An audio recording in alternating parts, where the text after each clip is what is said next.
Hello everyone, welcome to Krishna coaching centre. Class 11 sociology understanding society book 2 हम कर रहे हैं। इसमें हम देख रहे हैं कि किस तरीके से डीपी ने क्या आर्ग्यू किया, डीपी जी ने, कि जो इंडियन कल्चर और सोसाइटी है वो इंडिविजुअलिस्टिक नहीं है, जैसे कि वेस्टर्न सेंस में जो एवरेज इंडियन है ना, जो एवरेज इंडियन इंडिविजुअल है उसके पैटर्न ऑफ डिज़ायर हैं वो सोसाइटी डिसाइड करती है। इंडिविजुअल का जो पर्सनल थॉट है वो भी कौन डिसाइड कर रहा है, वो भी सोसाइटी डिसाइड कर रही है। सो इंडियन सोशल सिस्टम है वो ओरिएंटेड टुवर्ड्स सेक्ट या कास्ट एक्शन के, एंड इट इज़ नॉट वॉलंटरिस्टिक, कोई ये वॉलंटरी नहीं है।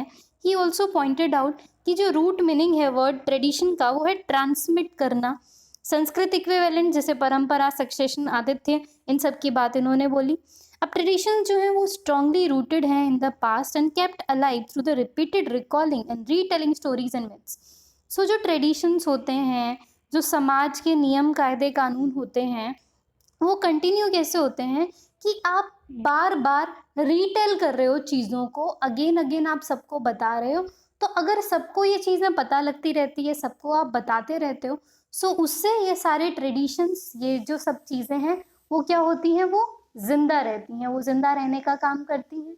सो इस सब चीज़ों का उन्होंने डिस्कशन किया।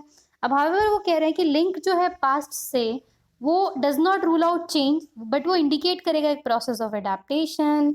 अब internal and external sources of change जो हैं वो हमेशा सोसाइटी में देखने को मिलेंगे ही। अब most commonly cited internal source of change है इन वेस्टर्न सोसाइटीज इकोनॉमी। वो क्या बोल रहे हैं कि वेस्टर्न सोसाइटी में हम देखें तो जो चेंज आता है ना, वो मेजरली इकोनॉमी की वजह से आता है, वो मेजरली पैसों की वजह से आता है। जिस तरीके से इकोनॉमी में बदलाव होगा, लोगों में बदलाव देखने को मिलेगा। अब ये वाला सोर्स ना इंडिया के अंदर वो बोलते हैं उतना ज़्यादा इफेक्टिव नहीं है, क्योंकि इंडिया में क्या है ना, मेजरली लोग इकोनॉमी से ज़्यादा और अदर चीज़ों पे वो ज़्यादा ध्यान देते हैं। सो ही बिलीव्ड कि इंडिया के अंदर smooth and covered by caste tradition. So in the Indian context जहाँ पे न्यू क्लास जो है वो एमर्ज आउट होती है बहुत शार्पली, वो बेसिकली ये बोलते हैं कि, और जैसे वेस्टर्न कंट्रीज है ना, वहाँ पे क्लास का सिस्टम बहुत है कि तुम हायर क्लास, तुम अपर क्लास। हमारे यहाँ क्या है कि क्लास से ज़्यादा ना कास्ट का सिस्टम है।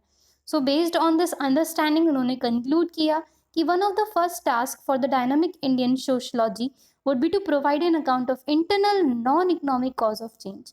सो अगर हम पढ़ना शुरू करें ना sociology as as an Indian context, तो वी हैव टू अंडरस्टैंड कि हमें non economic cause of change को ढूंढना पड़ेगा। So he believed that there were three principles of change recognized in Indian tradition. बोलते हैं कि तीन चेंज है, तीन एक तरीके से प्रिंसिपल्स है जिसकी वजह से चेंज रिकॉग्नाइज होगा।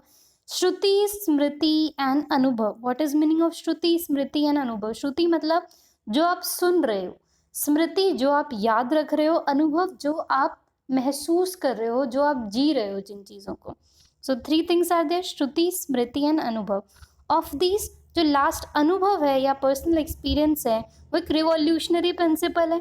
However in the Indian construct जो पर्सनल एक्सपीरियंस है उसके अंदर कुछ कलेक्टिव एक्सपीरियंसेस वगैरह जो हैं वो ऐड हो जाते हैं।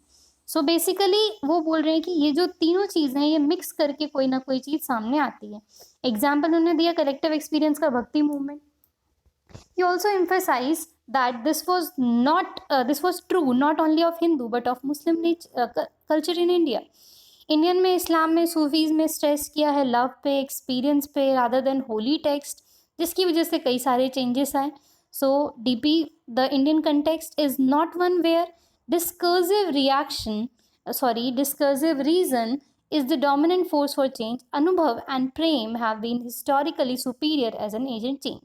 सो इंडिया के अंदर जो चेंज आया है ना, वो बोलते हैं कि वो कोई डिस्कर्सिव रीजन की वजह से नहीं। डिस्कर्सिव मतलब एक तरीके से जब बुद्धि से आप काम लेते हो, बुद्धि विचार बोलते हैं इसको।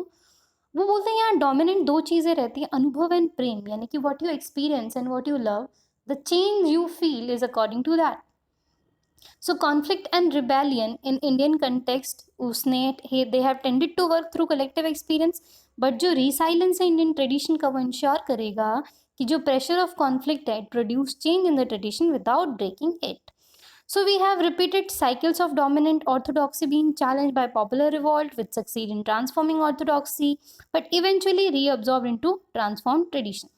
अब प्रोसेस ऑफ चेंज जो रहा है वो क्या रहा है कि किस तरीके से rebellion contain within the limits of out arching society या tradition, it is a type of caste society. So simple यही चीज़ों को वो एक्सप्लेन करते हुए समझाते हैं कि इंडिया में किस तरीके से जो कंटेक्स्ट है वो अलग रहा है as compare to the foreign या वेस्ट। अब डीपीज व्यू जो ट्रेडिशन एंड चेंज है उसकी वजह से led him to criticize all instances of unthinking borrowing from western intellectual tradition।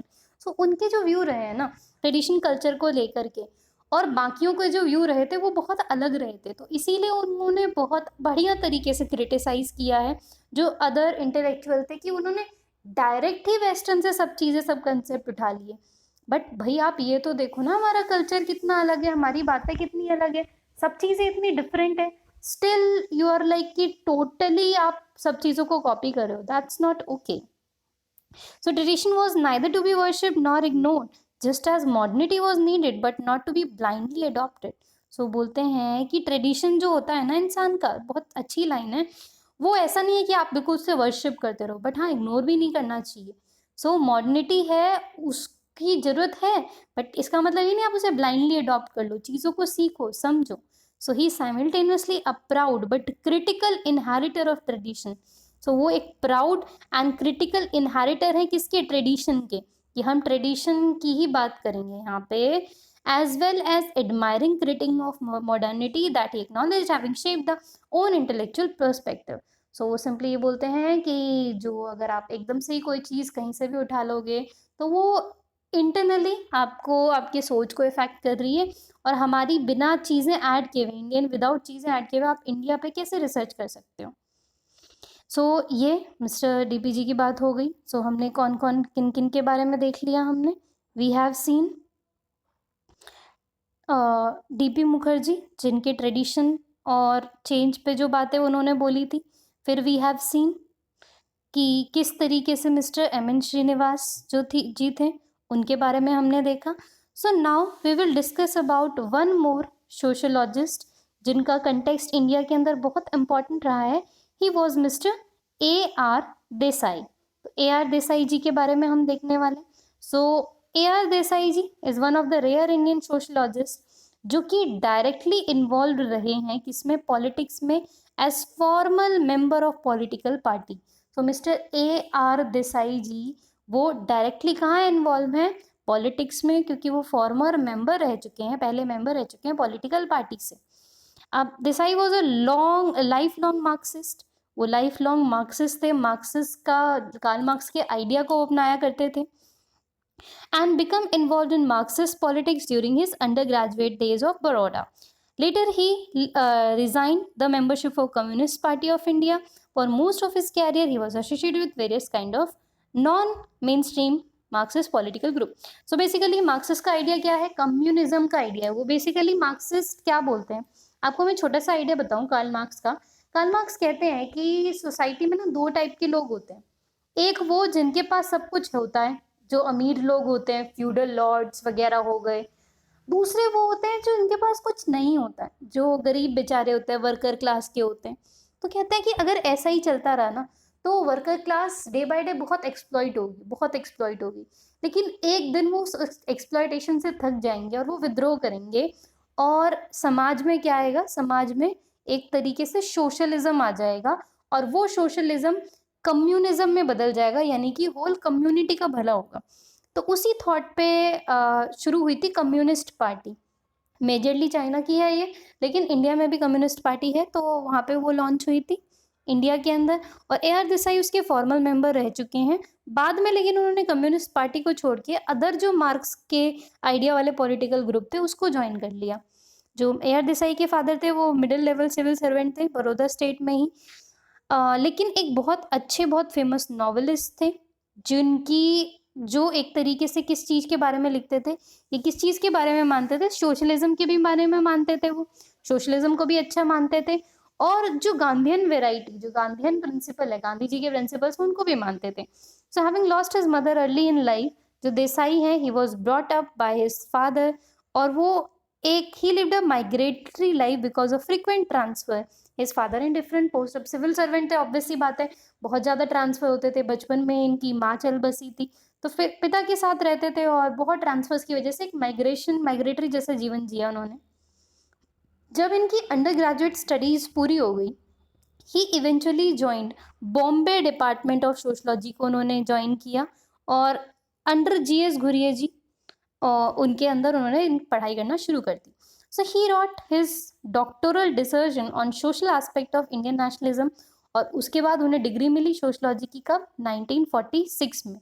अब उनकी जो थीसिस थी 1948 में पब्लिश हुई, उनकी थीसिस का नाम था social background of Indian nationalism. Extremely important. A R Desai ji ने क्या लिखा, social background of Indian nationalism, यानी कि भारत के नेशनलिज्म का अगर हम सोशल बैकग्राउंड देखें तो वो क्या कह रहा है। So which is probably best known book. अब बुक के अंदर जो यार देसाई जी थे, he offered a Marxist analysis of Indian nationalism. तो जो मार्क्स का आइडिया था उसको उन्होंने स्टडी करके इसको यहाँ पे कंटिन्यू किया था कि जो मार्क्सिस्ट एनालिसिस था इंडियन नेशनलिज्म का उसको वो स्टडी करते हैं, which gave prominence to economic process and division while taking account of specific conditions of British colonialism। अब although जो एक क्रिटिक्स थे, इट हैड क्रिटिक्स, इस बुक के अंदर ये बुक बहुत पॉपुलर हुई थी, बहुत ही ज़्यादा प्रिंट्स छपे थे इसके। Among the other theme that Desai work on peasant movement, rural sociology, modernisation, सबके बारे में बहुत लिखा उन्होंने, पॉलिटिकल सोशलॉजी और ह्यूमन राइट्स, सब चीज़ों के बारे में लिखा। अब जो बिकॉज थे Marxism was not very prominent और influential within Indian sociology, पर दिक्कत ये थी कि जो मार्क्स का आइडिया था ना, जो मार्क्सिज्म थॉट थे, वो इंडिया के अंदर बहुत ज़्यादा प्रचलित नहीं थे। So A R Desai was perhaps better known outside the discipline than within it. So उनकी जो जान पहचान थी, जिससे लोग उनको जानते थे, that was outside the discipline, कि सोशलॉजी के अलावा लोग उन्हें जानते थे।